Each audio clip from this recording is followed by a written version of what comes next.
When the $500 million Museum of the Bible opens November 17 just blocks from Capitol Hill, it won't promote a specific religion, its leaders say. The museum's finances tell a different story. Financial documents and interviews reveal a tangled relationship between the non-profit museum, Hobby Lobby and its owners, the conservative Christian Green family, and the National Christian Foundation, a donor-advised fund that supports key soldiers in the national battle for conservative Christian values. The Greens and their craft store empire have donated to the museum and to the foundation. In addition, the foundation and Hobby Lobby are the primary donors to the museum, according to interviews and financial documents.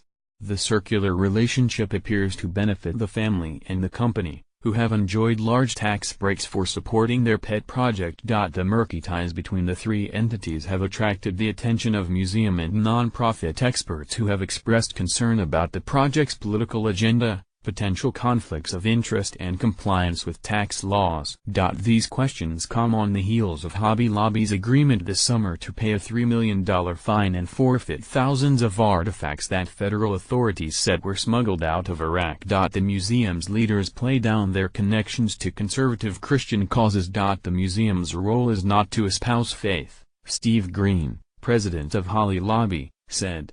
We just want to present the facts of this book.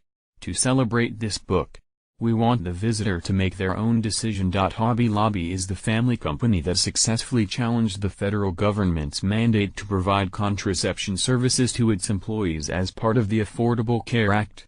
The National Christian Foundation, a Georgia-based organization with a mission to advance God's kingdom, distributes millions of dollars annually to churches and civic organizations, including many engaged in court fights against same-sex marriage, abortion rights and other social policies. Almost two-thirds of the museum's $557 million in contributions comes from these two sources, according to interviews and recent tax filings.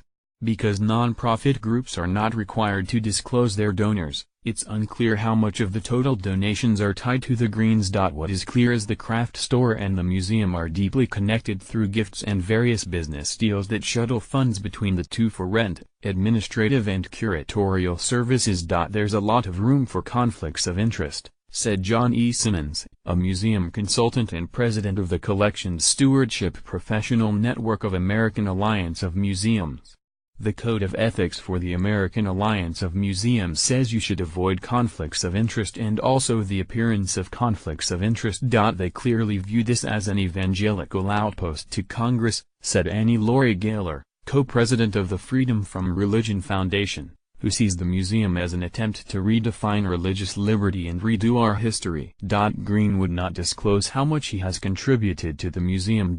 We don't say, Green said during a 15-minute interview at the museum.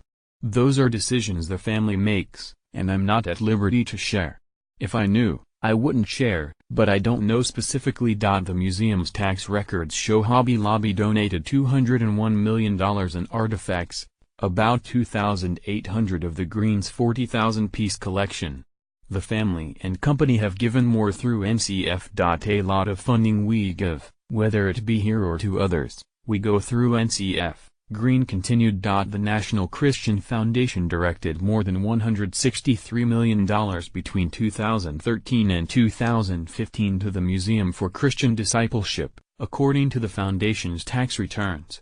An NCF spokesman said the foundation's donor privacy policy prohibits it from disclosing the names, or the number, of donors who have directed gifts to the museum. Museum of the Bible is one of the thousands of charities that we support through our grant-making, spokesman Steve Chapman wrote in an email. Much of their support comes from grant recommendations from donors using their giving funds. The museum's most recent audits show 89% of all donations last year and 96% of all donations the previous year came from one entity, which museum president Carrie Summers identified as NCF. Most large gifts come through NCF, Summers said, adding that the museum has 50,000 donors in all. Museum officials declined to provide a list of its donors. We get checks in the mail, we get money in an envelope from Sunday school classes and churches. The larger gifts, they normally go through NCF, Summers said. 50,000 is a big number, added Green. Many ministries would never even have that many total supporters, and we're just starting. The substantial support from the Greens and their company has legal experts questioning the museum staff.